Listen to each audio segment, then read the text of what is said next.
Welcome to the Vinicius Studio podcast, where music, stories, timeless art, and resonant ideas help us live better, think deeper, and feel more alive.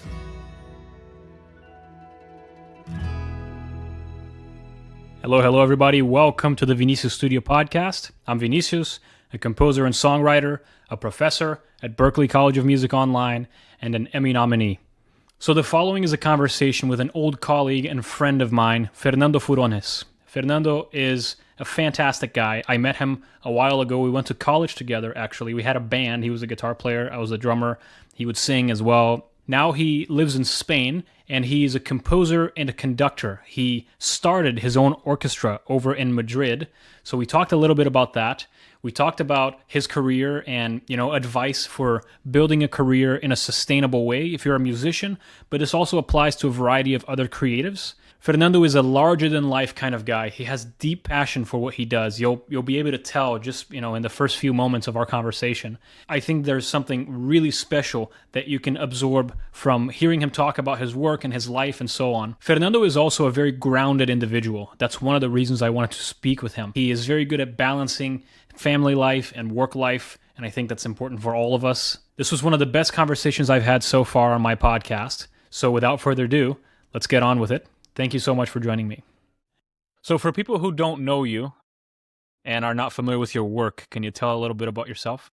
Yes, so my name is Fernando Furones. I'm a composer and conductor from Madrid in Spain. And I studied at Berklee College of Music with Vinicius, which was we had an amazing time together. We actually had a band there and did some concerts, and it was incredible. You did, it was good. Yeah, I miss that so much, actually.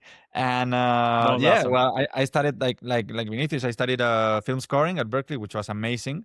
I learned so much about composition, about movies, about life, about storytelling and everything.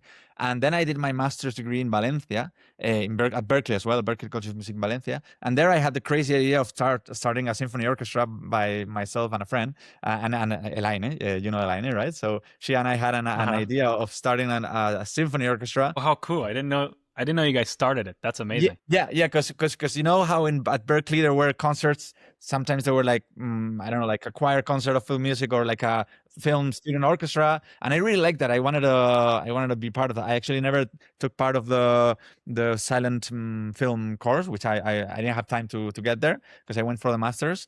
And I kind of missed that kind of like orchestra setting that I never had a chance. So I wanted to do something small like that, but in the turn of events, we got like the best music hall in Valencia, the Palau de la Música in Valencia, thanks to a good friend who got us the venue. And there we couldn't have like a small orchestra. We had to have like a 70-piece symphony orchestra. So we had to call. What a terrible problem. I had to call every single musician in the street, like finding people under the rocks and everything. And we managed to get this orchestra. And it went well. I had no experience previous at all, except from our conducting course at Berklee, which was just like hitting the keyboard, the keys in the keyboard on time. Yeah, on time. This was the only thing I knew about conducting was that. So I had to learn a bit like a bit on a rush. And then the first year went amazing. And of course, conducting, as you may know, is something which is like a virus. It's addictive. And once you get affected, you want to do it so many times. It is so addictive. Yes. So the first year I did it, it went great. It was so exhausting. I didn't sleep for 3 months because can you imagine? I never did it before. So I had to learn how to, and the musicians were very good. Many of them were professional because we had some good friends from the orchestra of Valencia, which were so generous to play with us. So it wasn't like it was not only a student orchestra, it was just an orchestra of like really good music. It sounded amazing. Yeah, it's a high caliber. And of course, after that, the second year, I wanted to do it again. So I did it again. And after the second year, I was like, okay, I'm not doing this ever. It was so exhausting again. I told myself, I'm never doing this again. Unless somebody calls me and invites me to conduct a professional orchestra, which that's not going to happen because I've just done 2 concerts in my life. And I was like, okay, so this is it. I'm done with conducting. But as you know, I'm a very lucky person. And in that moment, film music in Spain was starting to be very popular. There were not that many concerts and people, orchestras were trying to push it because they were very popular, and they still are very popular. So there's this company here in Madrid, this orchestra, this amazing orchestra, professional orchestra. Their manager called me and he was like, "Do you want to conduct a couple of concerts in Teatro Real de Madrid?" And I was like, "Wait, what are you, what are you talking about?" And of course, I said yes, like crazy, and it was also really stressful. I had to conduct Beethoven and also film music and like Wow. crazy things for me that I had never done, and like Grieg and all of this with beautiful music. And then it went well as well, and after we did more concerts, and after a few concerts, after a few years, it has become something stable in my life. I combined it for many years with film scoring as well. And now, Hmm. for the last year or so, it's been almost my only full-time job, apart from Nice. my other full-time job. Uh, but yeah, this is now I mean, just in January, I conducted 21 concerts all around Spain Wow. and Portugal. That's amazing. So yeah, it's crazy. So now it's like I have no time for anything else, which is great. I'm learning so much. The musicians in the orchestra are insanely good. They're monsters. They're amazing, and I learn so much from them. And yeah, every weekend we're traveling somewhere, at least every weekend, because sometimes also during the week. So this is wonderful, and this is my life right now. I'm also like the Hmm. arranger for the orchestra, so it's great to have also arranging opportunities. I get to write all the arrangements. For a composer, it's a great experience, because you get to, like, from the paper to reality, there's always a big distance, and you get It's a to, huge difference. yeah, there's a huge difference. So I have the chance in the 21st century. Very few people have the chance of working with orchestras on a almost daily basis, and I get this chance. And also that, not only that, but to write music, even if it's not Hmm. completely my music or original music, at least it's arrangements, and I get to compare how I think it's going to sound versus how it sounds, which for me it's an Yeah. amazing Can you talk exercise. about that? Actually, that's one of the questions I wanted to ask you, because you know you know this because you're a composer. For people who don't know, a lot of the music that you hear in movies today is made by computers. Even when you hear orchestral music, you know this Hmm. because that's how a lot of people work. Hmm. Um, so what you get to do, being with an orchestra every day, seeing the actual musicians play the music and seeing how that sounds like and learning from that is a very unique experience. How do you feel like there are things that you learn um, from seeing the musicians play the music that you never would have learned if you just stayed making music in the computer? So at first I thought it wasn't that different, because I thought like the computer is so advanced and technology is so amazing, and you can also add synthesizers and you can also add crazy things you cannot add with like just an organic ensemble. But as soon as I started working with the orchestra, I could tell from the very first day it's got nothing to do. I mean, the computers are so limited still, even with all of these crazy things that are coming now.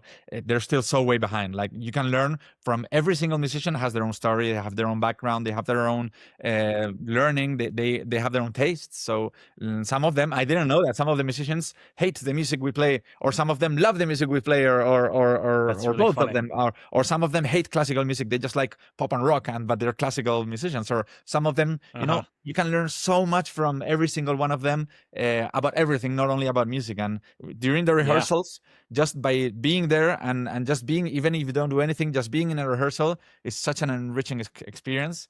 And Amazing. my job, having to, like, I always compare it to giving like a TED talk to like an audience full of expert scientists, and me not being a scientist. This is more or less what conducting is, because I don't play any of their instruments. I just play piano, which is That's right. not really like a fixed orchestral instrument, right?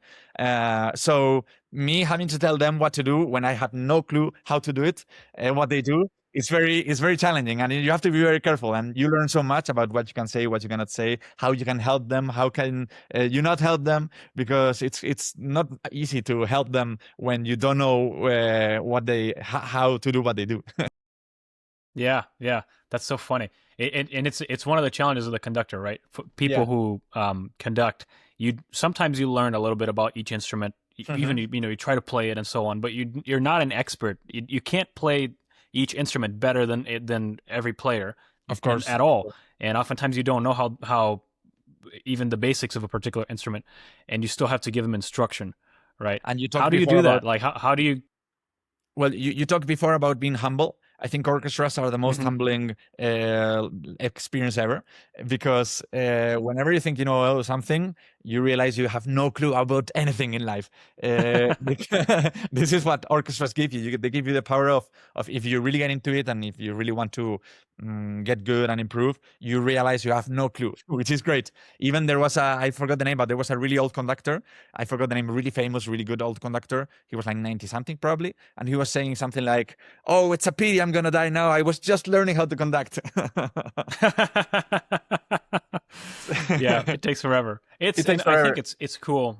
I think conducting and live orchestras and live music in general, it's something that it feels like it's kind of dying out in a bad sense, because we do everything digitally today. You know, we do everything through the computer or we watch things on screens, and it's so wonderful to be able to get out of your space and go into a place where actual people are playing actual music with actual instruments, you know, and it takes a long time. Not only does it take a long time to learn to conduct, it takes a long time for those people to learn how to play those instruments like, you know, like Olympic athletes of their instruments, you know. It's Olympic. Amazing. It's like there's nothing quite like it. And it makes me so happy to see you do it. I see the videos. I see how energetic you are. I see that, you know, you're electric and you're conducting electricity into them. Yes.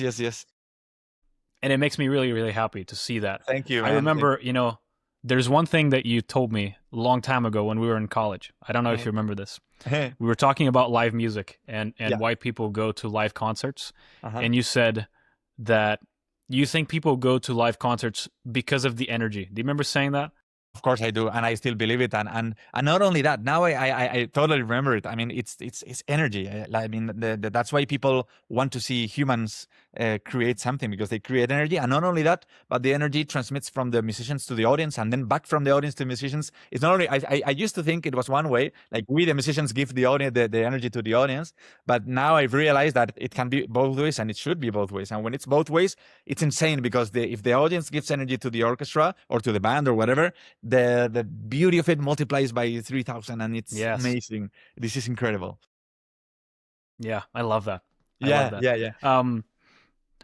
Speaking still kind of on this live music topic, I notice that in Europe, I mean, I have never been to Europe, by the way. One day I will, and I'll come visit you. Madrid. And I'll have a house in Madrid. 100%.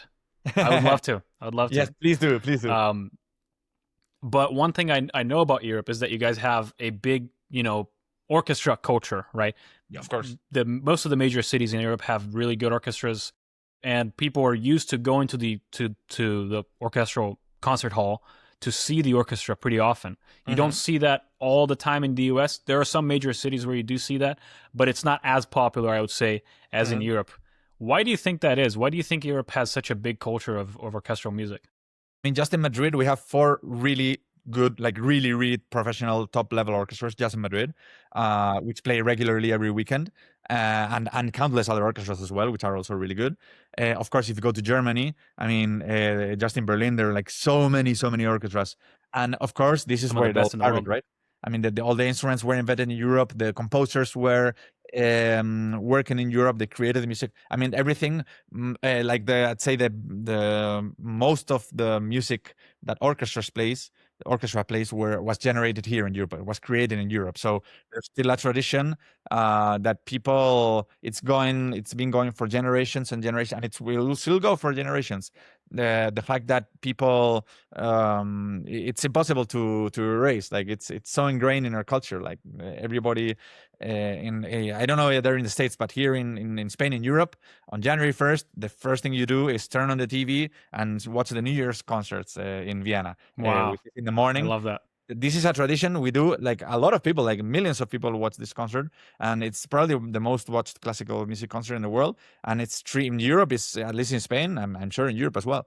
Like every year, I have my coffee. Even when I was younger, I used to go out until late. But then I woke up and I was like with my coffee, seeing the New Year's concert, which is just that. Just you start the year. This is the first thing you do in the year. Wow. During the rest of the year, I mean, classical music, because people think classical music is just like one genre, right? But it's so many things. There's so many things Right. that you can have inside that, and the more you dig in, the more you discover, the more you become fascinated about how the rest of the music we listen to comes from that, and it's like the origin of Hmm. music itself. Film music comes from classical music, so it all comes from there, right? So this is why I think Right. it's Right. so. And I was gonna say, yeah, it's expanding too, right? Because you we you mentioned this before, but the orchestra that you conduct, you guys play mainly film music, just film music, or do you have a blend of film music and classical music? Yeah, I mean, the orchestra I played, what I conduct with them is the more modern music. But they also play classical music, they play opera, they play zarzuela, which is like the Spanish opera. They play everything. They Uh-huh. play like insane. Like Yeah. they just played Carmina Burana this week. The week Hmm. before they played Mahler. I mean, every week they play a symphonic program, Wow. and then on the weekends, like on a free time, they play like film music. They And play and film also music. now we are very focused on expanding music for people who maybe have never been to an orchestra concert before, people who are a bit scared of that, like, because it's some people, I think, to answer your question, some people have never been to an orchestral concert because it's very overwhelming. It's like maybe 70 or more Yeah. people, sometimes even 150, 200 people, all staring at you, all producing sounds. It can be very scary, like if you don't know anything about that, you can feel very overwhelmed, and people sometimes don't want to go because they think it's not for them. And what we're trying to do is we're trying to create music for everybody, and we just designed a concert which is amazing, which is a concert that features an orchestra, symphony orchestra, performing electronic music like EDM with a Wow. DJ, and the DJ blends with the orchestra, and you're playing like EDM hits but from a symphonic point of view, right? So the orchestra is the That's cool. main character, and it's the style of the music. I've done the arrangements and the style. I've done it in a film music style of arrangements, like, Hmm. so kind of like John Williams. Like if John Williams, Yeah. this was my objective, and people love that because I mean they don't expect to dance in a symphony orchestra Yeah. concert. There's something familiar. There's something they know that Exactly. sort of brings them in, and then Yes. there's a bunch of stuff they don't know, Yes. and then it expands them. Right. Exactly. The the I love the, that. the music is the invitation, and then what they don't know and they learn is like, wow, there's a guy that plays horn, or there's a guy that plays bassoon. For example, some of my friends, non-musician friends, the first concerts that they came to, they were asking me so many questions like, and what is the name of the red oboe? I was like, that's a bassoon. And they're, oh, interesting. The red Like big so oboe. much information. Yeah, the red oboe, or what's the name of the instrument that goes like in circles? I'm like, that's the horn, the French horn. Oh yeah, yeah, okay. That's the hard. So like for people, it's a bit scary because there's so many things they should know, or at Yeah. least they don't know, and they need to be. It takes a long journey to be introduced to classical music or to symphony orchestra It music. does. It does. And it can be overwhelming, like you said. But I think I know you'd think this too, the reward when you learn how to understand orchestral music and appreciate it, man, it's just so wonderful. For a long time, I don't have a classical background. I think Uh-huh. you're the same, right? I have a rock and roll background. I'm a drummer. Yeah. And I remember getting into classical music. For the longest time, I thought classical music was, something for like old people who didn't Mhm, want music that was too loud, mhm. and they were kind of snobbish and whatever. And when I discovered classical music, man, I was like, this is more rock and roll than rock and roll. It's like 100%. you listen to Beethoven, and Yes. Beethoven is like so metal, it's like Totally. unbelievable. It's powerful. It's like so. I think it's cool to see that you're kind of you're showing people that, hey, this is for everybody. It's not just for one kind of person. Um, and everyone can come in and listen to this kind of music, and you'll get a lot out of it. It's gonna make your life way bigger, which is fantastic. I just love that. Yes, I mean Beethoven was the Um, inventor of heavy metal. He definitely invented that's heavy right. metal. And you were talking about rewards. I think the biggest reward you can get from classical music is humanity. I mean, there's nothing more human than listening or being in a symphony orchestra, because if you think about it, there's so many people playing together. They probably don't agree on anything. They can have Yeah. multiple political views, multiple religions, multiple languages, multiple thoughts, multiple football teams, multiple everything, and Right. multiple differences in the way they think the music should be played. But they all have to be generous and get together and all be silent and all be working together to create something bigger than them. Even if they don't agree with the version they play, they might play Beethoven's Fifth and they think that it's too slow, too fast, too loud, too quiet.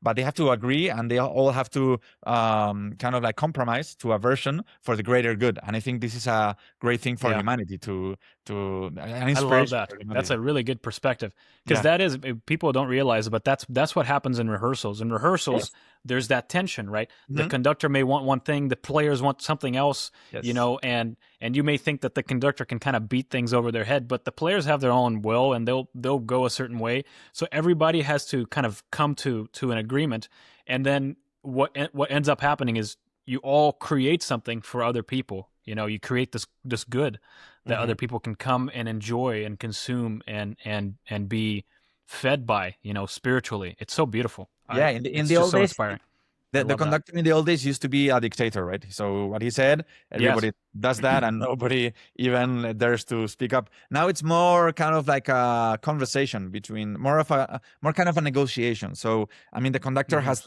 power, but he has limited power, so he cannot do everything he wishes, because maybe it's detrimental to the music. So you have to, if he wants to expose an idea which is not conventional, he has to have very powerful arguments to convince the orchestra to want to do it, Mhm. because the orchestra also has amazing taste and amazing musicality. So if he wants to change something to what's something not conventional, he needs to be very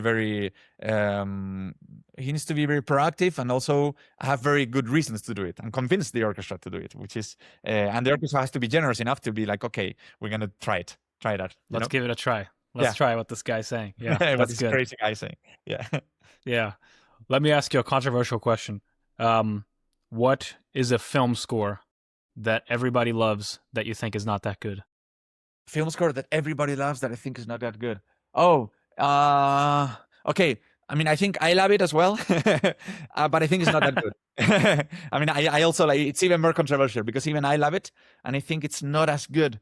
I mean, but it depends, because musically it's great, but I think that it doesn't add that. I mean, I wouldn't say one in. I'm gonna change. I'm not gonna say one film score. Yeah, because this is gonna be too controversial. I had an idea, but I'm gonna go more. I'm gonna be even You more. lose your job, they're gonna come after you. Yeah, they're gonna kill me.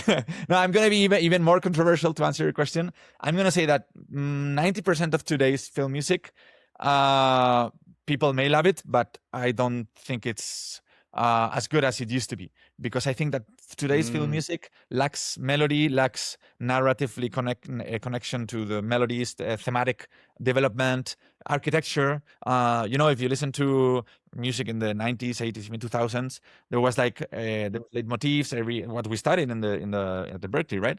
Every character had its own melody, and then it developed. It turned into something else. Then, like classical music, you have theme A, theme B, exposition, development, and it was kind of a symphony before. And now it's just like something like a pedal with like a like a synth. And melodies. Every time you pour a melody in, the director goes like, "Oh, what's that? That's like, oh, that's what is this? That's taking me away from the story," And people are scared nowadays of music. So I've seen so many projects now which I don't feel inspired by, because they're just non-musical. I mean, this music, it's turned. Why do you think that is? What do you think changed between the music from then? It's like, it hasn't been even 30 years. Yeah. From that music from the 90s, 80s, 2000s, that was more melodic, like you're saying, had a better constructed architecture, from this music now that is a little, maybe a little more bland. Maybe it's kind of more pastel sort of background. What do you think changed? What happened? Okay, I'll go for it 100%. Let's hear it. Hans Zimmer happened. So, I love Hans Zimmer. I mean, I've been to so many of his shows. I love his music. I think he's a genius. Everything he's done, I love it. But thanks to him, the music changed. Like, he's developed like a new vocabulary of film music, which didn't exist before. But I think I don't know if you say this in English, but the film music industry has died of success, because he did something so incredible that now, like he dared to take away all the melodies. He dared to do things that nobody dared. Like, there's a score without melody, just like with a ticking of a clock, this is so avant-garde, so modern. But now it's gone to the other side. Now people don't dare to, like, he's been so successful doing this, and many people have copied him so much and being inspired by him. that now nobody dares to like go away from the flat 6, flat 7 1, and like all of these kind of like cliches, because it doesn't sound modern anymore. Because if you pour in a Yeah. like a Morricone score, people are gonna think, wow, this sounds like it's from the 80s, you know. Old-fashioned. Yeah, and it used to happen before. It used to happen in the 70s, before John Williams scored Jaws. The film music, the symphonic film music, was already outdated back then, because That's people true. were Many people don't know that. Yeah, yeah, talk about that a little bit. yeah, because people in the 70s, the films were featuring more like pop songs or even jazz soundtracks or something more like a band, right? Because it was modern at the time and it was just getting very popular. And when you heard a score by Bernard Herrmann or by Korngold or by Max Steiner or something like that, it sounded like the 50s, and people were like, that's so old now, we don't want that. And thanks to John Williams, he came with his style, his orchestral style. Thanks to his movies, especially Jaws, it got so popular again, and everybody wanted an orchestra back then. Everybody wanted an orchestra. And I think this has to happen again, because I love what Hans Zimmer does. I love what he's changed, and all of the things he explored, and all of the quirkiness and all of the incredible harmonies and powerful rhythms and everything that he's brought to film. But I think we need again to explore the soul of the movies, which is melody. The melody is the soul of a movie, and we don't have soul in the movies anymore. Yeah, I agree with you. To play the devil's advocate, I would say that I agree that I think the film music industry kind of has died of success, like you said. Probably more so because of the people who copied what Hans Zimmer does, rather than Hans Zimmer himself. Of course. But I think you're right that we've come to a point where we've exhausted the possibilities. We've exhausted the taste of, you're chewing the gum and it's out of taste. It's time to spit it out and get a new one. And I think, like you're saying, it's probably time for somebody to come in and sort of usher us back into the era of the orchestra, or some new form of incorporating orchestra and melody back into film. I feel like it is happening, at least from my perspective. I'm what I'm detecting now, not necessarily a musical change, but it's a change in story, in kind of, you mentioned soul, right? I feel like for the last maybe 10, 20 years, I don't know, there's been a lot of movies without soul. I'm just going to say it. And I think now people got a little bit tired of that, and it's been, they want to recover that. I see a lot of young directors, young filmmakers who are kind of really trying to recover that soul, the hope, the optimism, something like that in movies. I'm really excited by it. I want to see where it goes. Maybe that means also a reflection in the music. The music will also, get more soulful, and maybe we'll see more melodies and themes and that sort of thing. I don't know. I hope so. I'm sure it will come back, and the exciting thing is that it will come back with all of what we've learned now from Hans Zimmer and all of the exactly followers and everything. And I think it'll I mean, it's all cyclical, right? Cyclical, and I think it will come back for sure. And I'm so excited to see. Hey, I'm quickly interrupting all this great stuff because if you haven't already, I invite you to join me over on my Substack page. That is kind of my headquarters. It's my hub where all of my mission operates from. So if you want to keep up with everything I'm doing, all of my projects, including music and podcasts and everything else, head over there. That's also the best place where you can support me financially if you resonate and believe in the work that I'm doing. The way to access that is by going to musicbyvinicius.substack.com. That is music by vinicius.substack.com. I'm going to leave a link here in the description so you can find me. Thank you very much. And now back on with the show. What would you say are some of the composers that you're most inspired by? Some composers that really have done it right and sort of changed the genre for you? I mean, of course, I would have to say Hans Zimmer. Because I mean, as much as I just said he changed everything, he's a genius. Like Hans Zimmer is, for me, he really is a genius. I mean, he knows how to tell a story like nobody else does, and in a way which is he makes his movies timeless. Like he makes movies feel like they're legendary. I don't know how it's impossible to describe, but he makes all of the movies he does feel like they're so important, and you're there and you're you're watching something which is so huge and so Right. immediate and so timeless. Like, do you remember listening to the Gladiator score the first time? You're like, That's the score. mind Gladiator blown. is the It's score so that beautiful. made me, that's the score that made me decide to go into film scoring. When I watched it in the cinema, Is that right? There you go. I watched it 3 times in the cinema when it came out. I was 13 years old, and I was so like baffled by I was it was the swords were in rhythm with the music, and I was like, how can somebody do that? How can when Somebody, they said, I'm getting the chills right now just thinking about it. Yeah. no, I mean, incredible, amazing, but he does it in every movie. It's not just Gladiator. I thought it was just that movie, but every other movie, it doesn't matter if it's Madagascar or whatever movie. All of the movies he does, they feel like it's something so special, and this is something that the people who've tried to copy him didn't achieve as much. And True. this I is completely why agree. this is why I think, as it was so successful, everybody wanted that. But as you said, now things are changing because people get tired of something that doesn't work, and I think it's not working anymore. So I think people. Hans Zimmer can get away with it because he's a genius, and of course he can do melodic scores, and he's done Gladiator, for example, or so many other melodic movies. Or for example, he wrote the Pirates of the Caribbean score drunk at 5:45 a.m. I don't know if you've listened. You can I go on didn't know YouTube. Yeah, because apparently he was working on The Last Samurai, and he signed an agreement in the contract that said, during this movie you cannot work on any other movie. So he gave Pirates, of course they offered him Pirates of the Caribbean, and he did what everybody would have done, which is say yes and give it to like his assistant, to Klaus Badelt, or yeah, I think it was Klaus Badelt or somebody. I think it was Klaus, yeah. Yeah, so the guy apparently, like, they called Hans Zimmer like 2 months later, and the director, they were so scared because it wasn't working. It was just horrible. Everything was going like so badly, and they were like, Hans, please, you gotta help us. And Hans told them, I can't because I'm working on this movie. I signed an agreement. I cannot compose music for this. Look, what I can do tonight, I might have free time because I'm so busy. I might score something tonight, and I'll send a demo.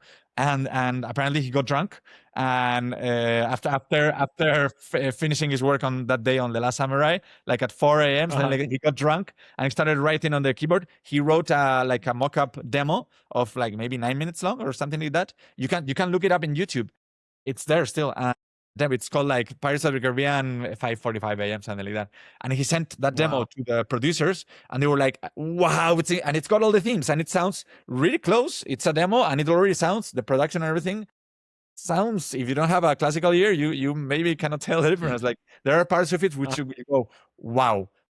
In just one night, he did like the whole thematic pieces of the movie. So this is how genius. It's amazing.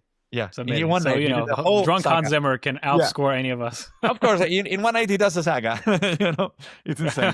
Yeah. So of course I love. I mean, Hans Zimmer. Yeah, Hans has always been an inspiration. He was the first person that inspired me, of course. Then of course John Williams. I mean, John Williams is like the opposite of Hans Zimmer, because he's like he would never write a score in drunk at 5 a.m.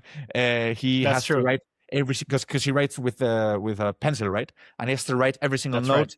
On a paper, and he plays, he listens to it, then he changes, then he's like maybe like 1 hour just for a theme. For example, the Close Encounters of the Third Kind, I think he wrote 1,000 variations of the 5-note theme. That's right. Isn't that crazy? Yeah. And he has a book. He still has the book, and he was going through them with Spielberg, and he takes like maybe 3 weeks for just 5 notes, which is like the opposite of what Hans Zimmer would do. Tweaking a note. Yeah. 1 note up, 1 note down, 1 note shorter, 1 note longer, just to see which one's better. Yeah, and refining it till it's perfect. And you can hear this in his music, because in his music, the note that follows each previous note, it's as John Williams perfect. It's inevitable.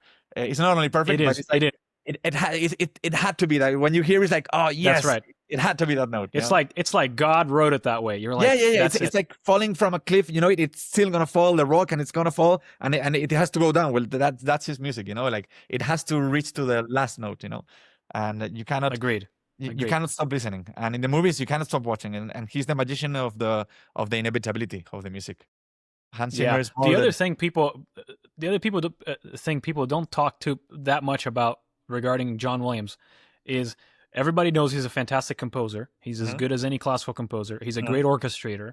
He's a great theme writer. He also is great at scoring to picture. People don't.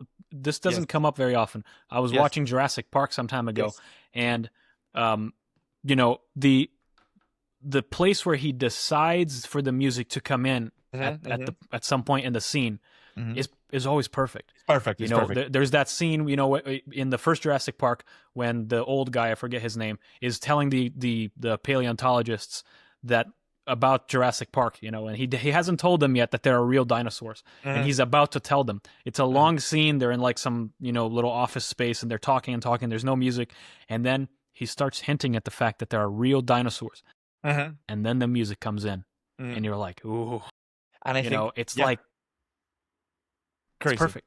Yeah, I think in a movie, you might agree with me. The hardest thing in a movie is where to start the music, because music doesn't, like, the music is not there. They're like, you're gonna suddenly, it's so invasive. Look, so you're watching a movie and suddenly you're gonna hear 70 people playing their instruments out of nowhere. You don't see them. Where are they coming from? Why are they there? Where are they playing? Like, why am I hearing this? And you have to be very, very careful, because we're used to it, but it's very hard to place the music in the right spot, so you almost don't realize, or it fits in the story perfectly, or you think that you don't get out of the movie, you know, when this happens, and that's a hard thing. That's right. That's right. Yeah. They say bringing the music in is the biggest statement that you can make, right? Of course, the biggest musical statement is from no music to music, and then from music back to no music.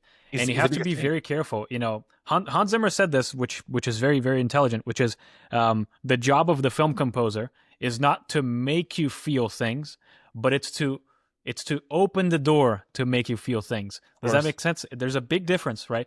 So, because if you impose the music too much, if you tell people too much what to feel, they kind of turn off, right? It's too much. The music gets too overwhelming. But if you sort of open the door so that people can come in, you invite them, right? You invite them into the movie. That's the way to do it. And it's very hard to invite people to a room, to a hall where so many people are playing, and it's very hard to invite them there. You know, it's so intimidating, and it has to be done like with the utmost care and attention to detail. I agree. I want to talk a little bit about, you know, for people who are listening, there's folks who listen to my stuff that are musicians themselves and maybe are starting out and trying to figure out kind of how to build a career and so on. So what I wanted to ask you is, what do you think is the most important skill for a composer or for a musician that has nothing to do with music? For me, it's clear. For me, it's enjoyment, to be able to enjoy what you do, to have passion in what you do, to be really, to do it because you absolutely love it. I mean, if you do it because of the money, because of the fame, possible fame, because of what people might think, to get girls or to whatever, that's not the music, or not, it's not yourself, it's not going to work. I mean, music is such a competitive industry. It's probably the most competitive industry in the world. And it's so hard, and it requires so much sacrifice and so much energy and so much emotional roller coaster. And it requires so many things that if you don't absolutely love it, and if you don't enjoy it every day so much, if you're not having the time of your life every day, it's not going to work. It's not going to, even if you're a god, even if you're Hans Zimmer, like Hans Zimmer loves what he does, and of course all of the top musicians, they enjoy it, because if not, it's not gonna, you're not gonna last long. Yeah, that's great advice, because you know it gets difficult, right? It requires a lot of work, it requires a lot of pressure, a lot of stress, but when you have that love for music, it makes it worth it, right? And it makes you be able to sustain all the pressure too.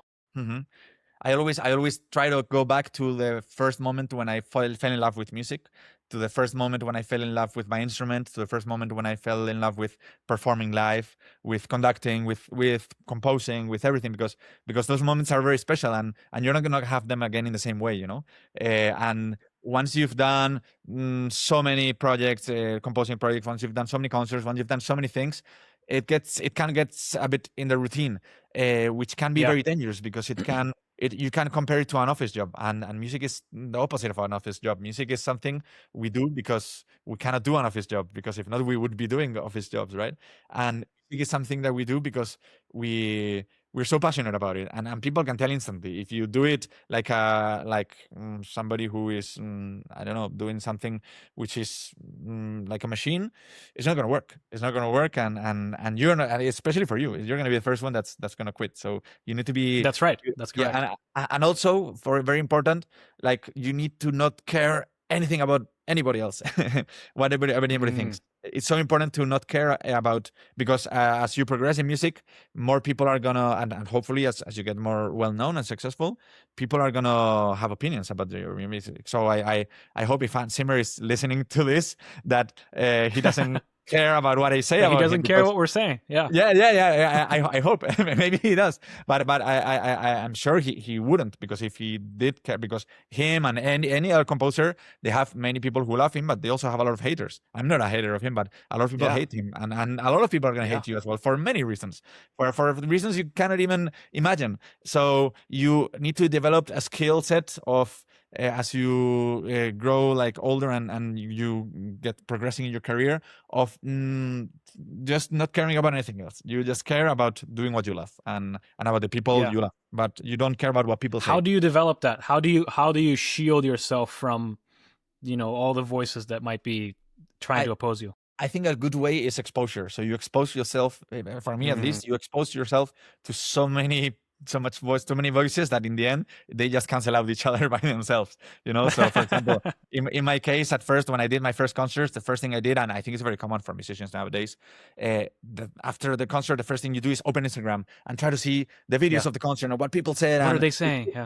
If anybody recorded, how did it sound in the video, or oh wow, the tempo was a bit too fast, or it was out of tune, and or the attack was not so good, and or somebody wrote you a message and said this was fantastic, or I thought this piece was not, whatever, like if good comments or bad comments or any kind of comments. And this is normal at first, and I see some musicians which are living in Instagram, and they just and even famous musicians, if you remember Avicii, he once did a concert in the Ultra Festival in Miami, and it was a complete failure because the idea was great, but the execution was terrible. He had an idea of making his, I think, the record true. He wanted to make it live because it was like he wanted to get back to the roots.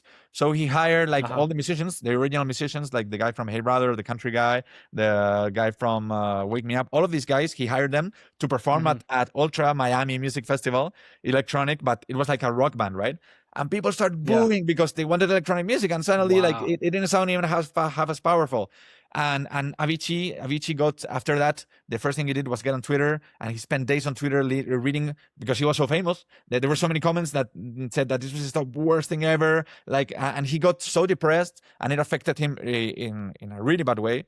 And of course, this happens at that level, but of course at every other level. So it's very important that, I mean, for me, what really helped me is after a concert, I don't open Instagram. I don't open Facebook. I go for dinner with friends. We talk about other things.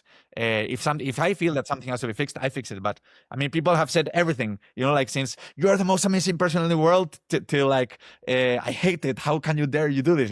And sometimes you have to laugh. Quit your job. Stop doing it. Yeah. And you're going to get this. Right. And sometimes it's good. If you get this level of comments, if the music is good, and you're doing a high quality job, it means that you're progressing, because all of the good people have haters. So it's something that's part of the job.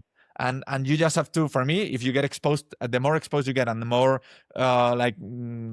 just think about, okay, there's people, they have their opinions, but this is not, you have to be sure about what you do and not care about that. This for me is a key thing in life.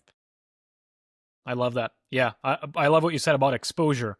Yeah. I remember somebody gave me a piece of advice, and I'm trying to do this with this podcast. It's pretty new that I'm doing it, but the piece of advice they gave me was, you want to put your stuff out there and get your first negative comment that doesn't come from somebody that you know. So that's my goal with this podcast. It's hard, huh? You should do it today if you're listening. I want somebody to comment a negative comment, somebody that I don't know, and just tell me that I'm the worst podcaster in the world, that this is terrible, that I should stop and give up, and then I'll continue. Okay, I'll write tonight a post. Thank you. There you go. I'll start an account. But I won't read it because I'm going to be going for dinner with my friends and stuff. Yeah. Fantastic. But the other thing that's... Go ahead. I mean, it's not easy to get negative comments because this means that people care. If somebody wastes their time in writing something negative about you, it means they really care because it's something that they're not paying for. It's something that it's not like you're going to a restaurant and they give you bad food and you write a negative comment. It's something that they had to spend time finding you, betting on you, listening to you, getting to the end, and then making the comment. So that's very hard. And if you get one negative comment, it means that I think you might be in the right track.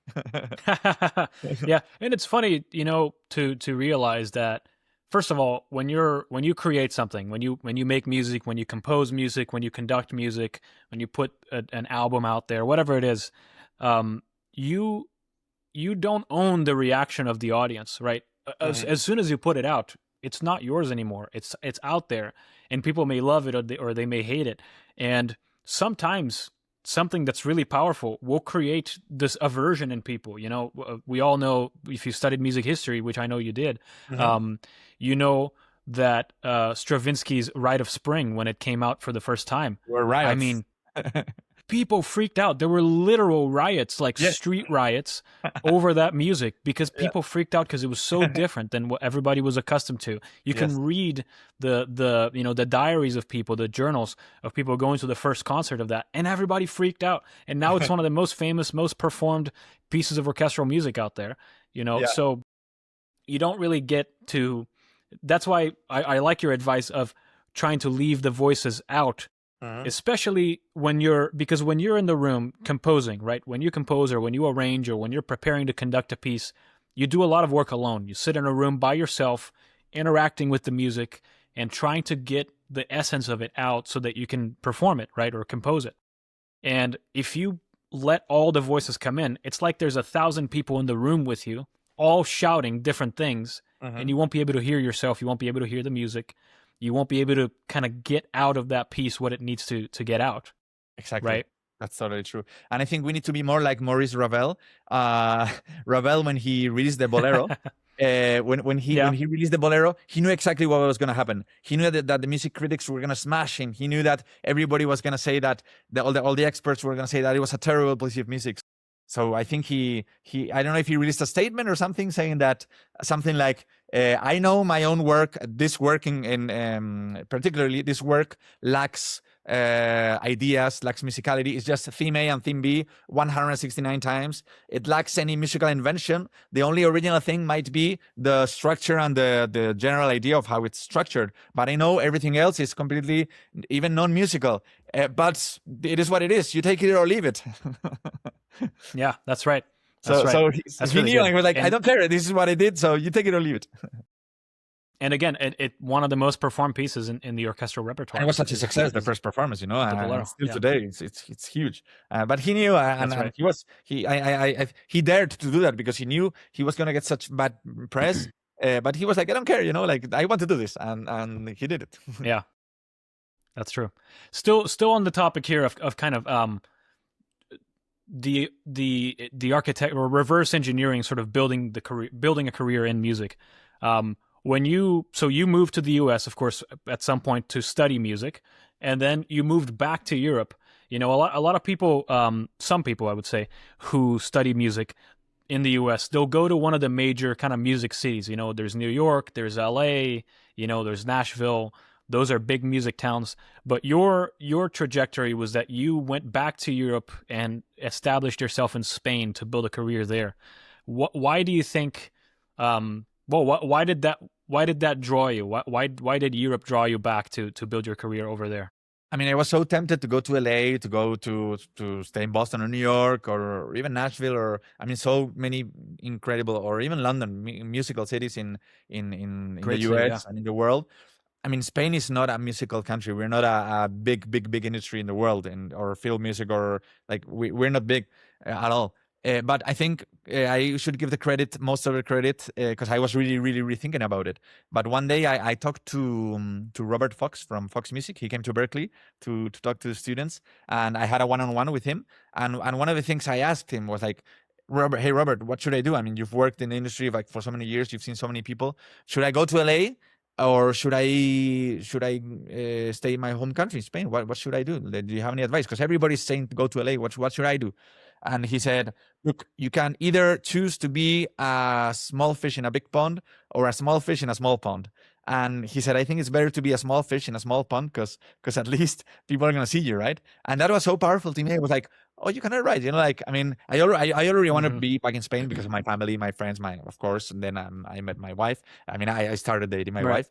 But this thing that he said was so powerful. It was like, you're right, like in LA, I'm going to start from the very, very bottom, which I don't mind. But in Spain already, I mean, it's not bad to be in a place where you're not that small, you're small, but because it's easier. I think it's easier to get higher in the ladder. And maybe if I was in LA, I wouldn't have the conducting opportunities that I had, because probably there would be like 3,000 other conductors. In Spain, there are not so many young conductors who are willing to do the film music and the rearrangements and all of this. And I was one of them, and I was lucky, but also I was a small fish in not such a big pond. Yeah, that's good. That's really good advice. So it's a lot of times the draw of the big city, the big music city with a lot of opportunity is really magnetic. But going somewhere where there might not be that big of a music scene, you can be somebody who's starting it, right? You can have so many opportunities that no one else is create. Doing. I think here in LA, you have to find an opportunity. In Spain, you have to create your, or in a small city, you have to create your own opportunities. I think it's more like that. Which, right. I mean, depends on what you want to do, but it's also great. Yeah. Is there something that you think people get wrong about building a career in music? Are you talking about musicians or about non-musicians? Musicians in particular. Musicians. Yes, I think musicians get wrong. They try to fit in some foreign expectations about what they should be doing, right? So even at Berklee, like I'm at Berklee, I need to study jazz, or I play this instrument, I need to study this or this, or I'm a film composer, I need to go to LA, or I'm a songwriter, I need to go to Nashville. I'm working in film, I just need to write film scores. I don't want to work for TV shows. I'm just doing film, no? So I think, or whatever it is, I think people try to fit in a mold, which is not necessarily true. And I think every voice is unique, and every artist is incredible. And the most incredible thing any artist can do is be themselves. And I think the musicians get wrong, try to be somebody who they're not. Yeah, I see a lot of people trying to repeat the path of somebody else. Yes. Right. Yes. But all the while, the artists that we really admire were people who did something that nobody else was doing. Right. They thought outside the box. They did something completely new. Right. So. Going back to Hans Zimmer, he was playing pop synth keyboards in rock bands. He was played in the video Kill the Radio Star, for example. You can see him in the music video. He played in a Spanish band called Mecano, which is an amazing Spanish band. He was the keyboard player for a tour they did in Japan. Very few people know this. He did so many things. He did commercials with Ridley Scott and with a lot of other directors before he did movies, right? So, and even John Williams. John Williams was playing piano for Henry Mancini for the sessions. He played piano once on the film West Side Story. He was the piano player. He did so many things. Right. And he did so many TV shows. He did so much comedy. Like, people don't associate John Williams with comedy that much. He did so much comedy before he started doing film, TV shows and all that. So it's just, you start where you start, and you don't know where you're gonna end. Just if you try not to fit in anybody else's mold, you're probably gonna be happier, I think. That's good. One more question about career stuff, and then I want to jump into a little bit of family related things. But I heard you say once that failure is one of the ingredients on the path towards success. Well, you said it in Spanish in the podcast I was listening to, so you're gonna have to say it in English now. Could you talk about that, the role of failure in the path to success? Well, I'm gonna be even more clear. For me, failure is the key to success, because failure, the more you fail, depending on how you take failure, the more likely you're going to be to succeed. I mean, even Michael Jordan said that I failed more shots than I can ever count, and these are the shots that made me successful, right? I think if you fail, if you take failure as a learning experience, as a way of saying, okay, I know how not to do it. I know how not to invent the light bulb, right? I know how not to do things. It's going to be so enriching. If you're always staying in your comfort zone and you never fail, you're gonna fail, because you're gonna be in your, you're never gonna do anything worth listening to. You need to fail in every single way you can imagine to start doing things which are worth it. I think this is the secret. And the thing about failure is that uh, people see failure as something really bad, something that is the end. For me, failure is the beginning, because it's the way you react to failure is the way you can progress towards success. Yeah, I totally agree with that. And it's about having the resilience to get back up, right?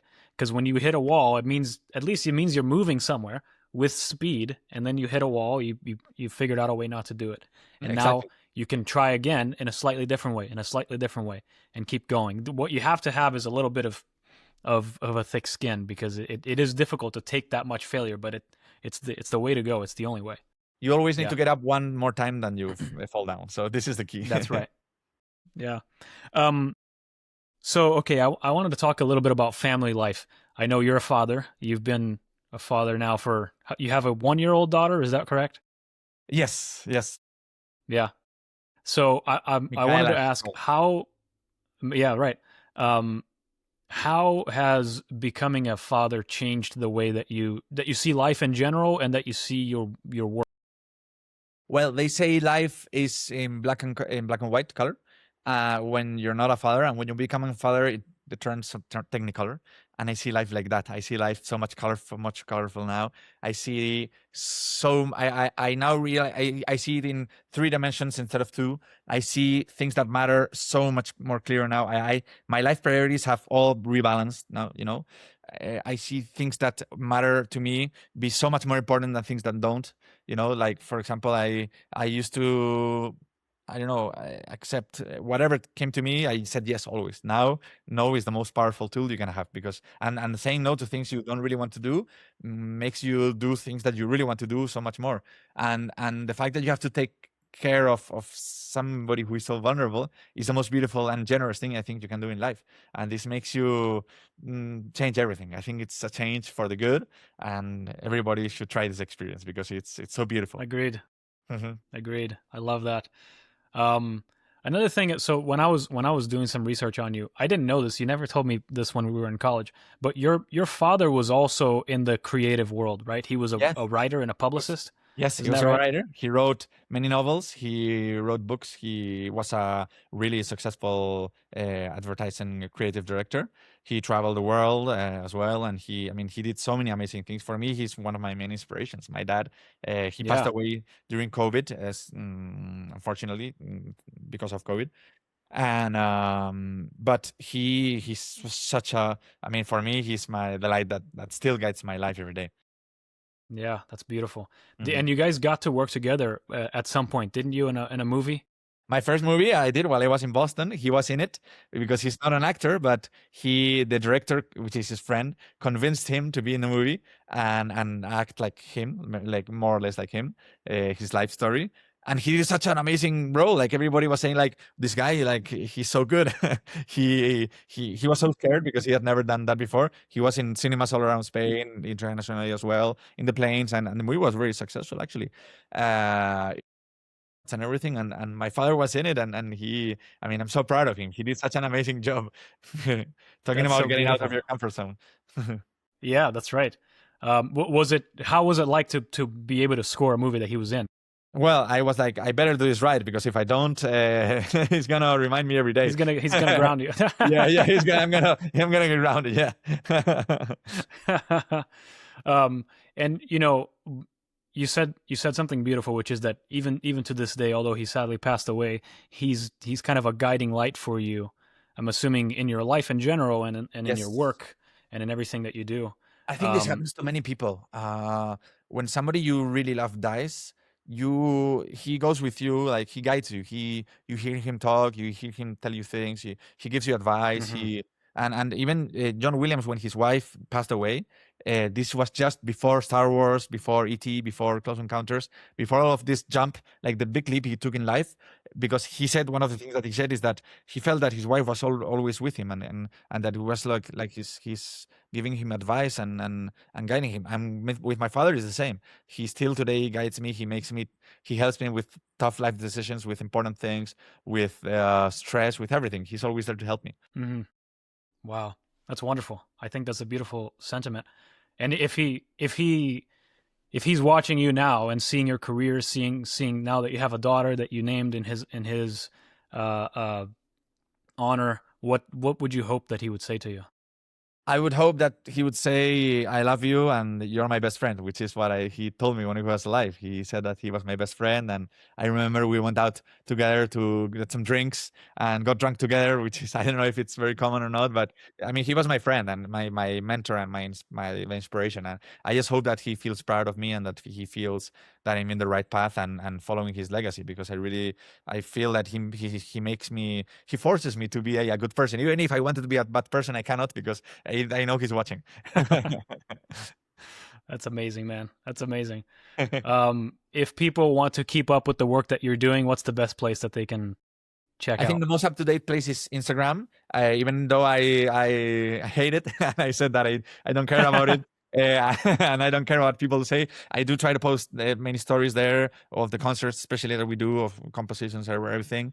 I do keep up to date more or less with that. Spotify, I have music there, and yeah, those two I think are the most up to date. Wonderful. I'll make sure to include them in the linked descriptions below. Yeah, of course. Awesome. Yeah. Thank you, Fernando.